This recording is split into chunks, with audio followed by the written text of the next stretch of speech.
Observei uma entrada de demanda nesta quinta-feira na movimentação de preços do Bitcoin. Hoje é dia 9 de maio e a perspectiva desde o início do dia era de uma possível movimentação de queda, e aí eu resolvi fazer essa atualização para você que acompanha aqui o nosso canal do YouTube. Ao mesmo tempo em que eu estou sempre acompanhando as estruturas de preço e fazendo estudos gráficos, eu também estou de olho nas principais notícias do mercado, e teve uma que me chamou a atenção, inclusive que me motivou a trazer aqui informações para fazer esse vídeo, né? O preço do Bitcoin está estagnado em meio à calmaria nos fluxos de ETF, mas os dados de rede sugerem uma alta de 300%. Será possível mesmo? Nós observamos que o preço do Bitcoin de fato está meio que andando de lado e ele está no fundo da estrutura diariamente. Nós falamos sobre isso nas nossas lives, né? Há uma estrutura aqui relativamente de uma queda, né?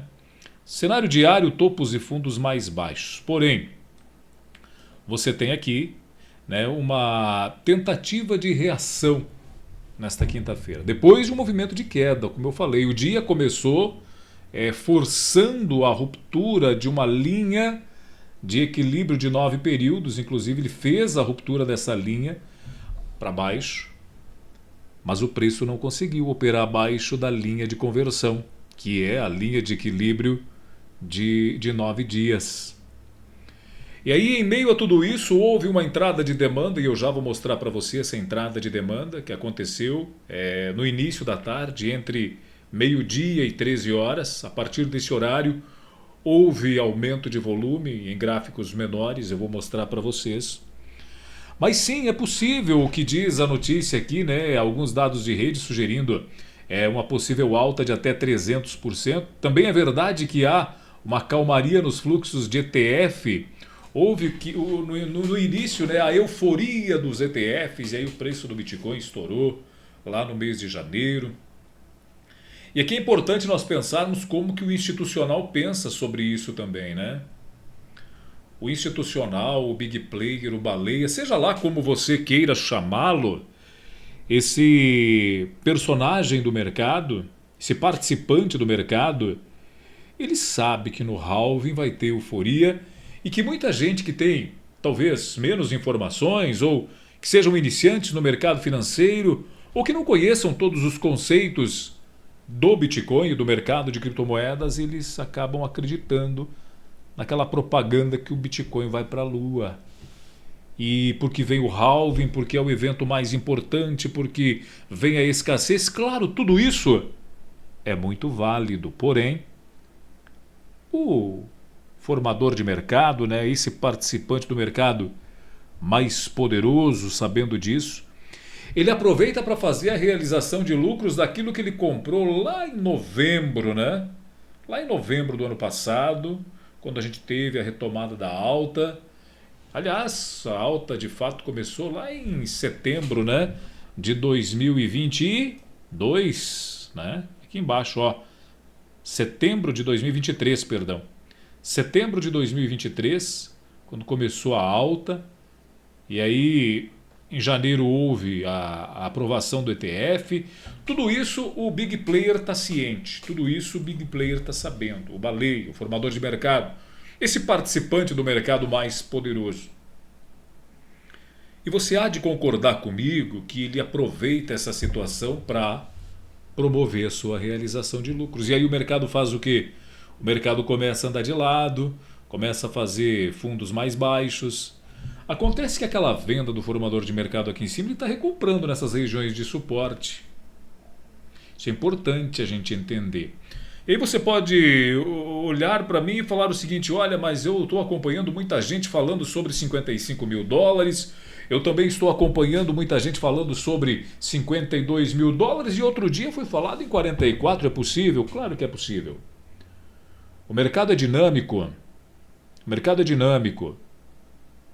E ele vai para onde ele quiser. Ele pode ir a 30 se quiser. Só que o que acontece? Nós temos que aprender a estrutura do preço, né? E o que nós temos aqui nesse gráfico diário, nesse momento, é uma tentativa de recuperação. tá? Eu quero reduzir essa temporalidade gráfica para 60 minutos, porque no gráfico de 60 minutos nós ainda temos o fluxo de queda.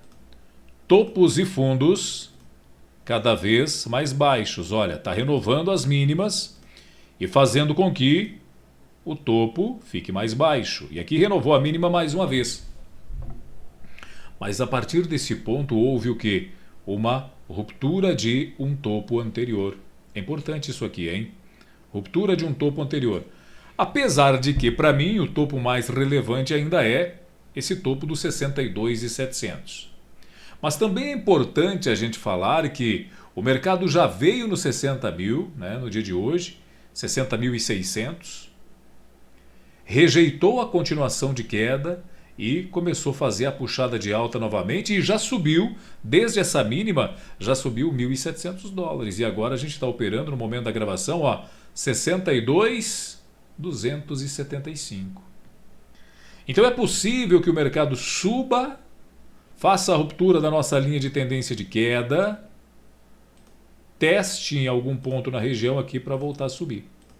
É possível que isso aconteça. Por quê? Porque nós tivemos, nesse momento, duas observações importantes. Tá?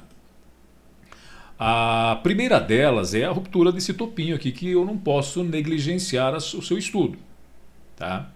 E a segunda informação que eu tenho é que, se você olha para os dados de volume, no movimento de alta, você teve uma entrada de demanda. Houve entrada de demanda no preço do Bitcoin, na movimentação, na estrutura do Bitcoin, no início da tarde desta quinta-feira. Isso aconteceu a partir do meio-dia desta quinta-feira, com o mercado tentando voltar a subir. Tá?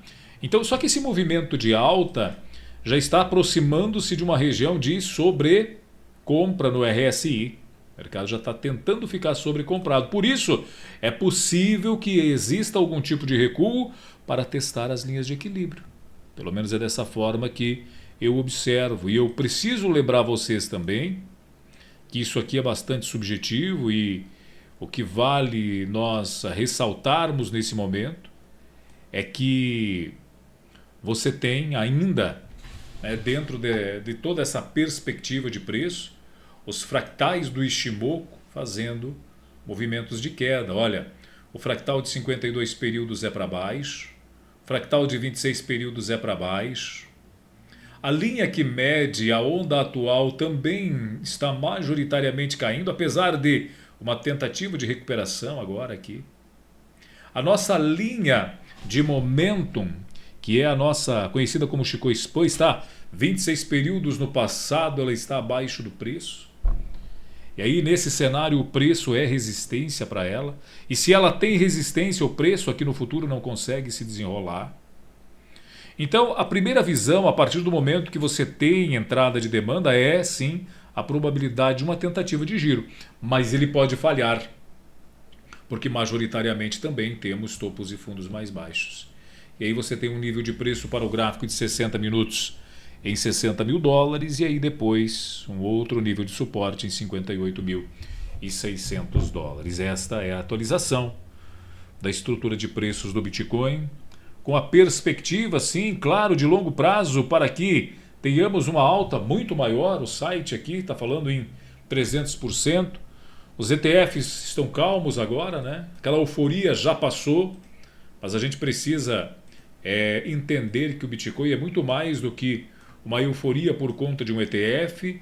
O Bitcoin é muito mais do que uma euforia por conta de um evento conhecido como halving. Então nós precisamos entender de fato o que a estrutura de preço está fazendo. E se você, porventura, ficou comigo até o final desse vídeo e gostou desse estudo, dessa análise, deixa o seu like aí, né? E se você não se inscreveu, verifique a sua inscrição aí no canal, se inscreva, clica no sininho, ativa todas as notificações. Se você tiver vontade de comentar também, vai na seção de comentários aí e conta pra gente o que você está achando do mercado de criptomoedas. E se esse estudo gráfico, se essa estrutura de preços tem fundamento para você, se ela faz sentido. E se essa proposta de uma alta de 300% no longo prazo, como os sites estão noticiando, se ela pode se tornar real, se você acredita nisso, vai na seção dos comentários e escreve pra gente o que você acha. Eu acho que sim, eu acho que é possível, mas eu quero também saber qual é a sua opinião. Valeu? Grande abraço, até a próxima.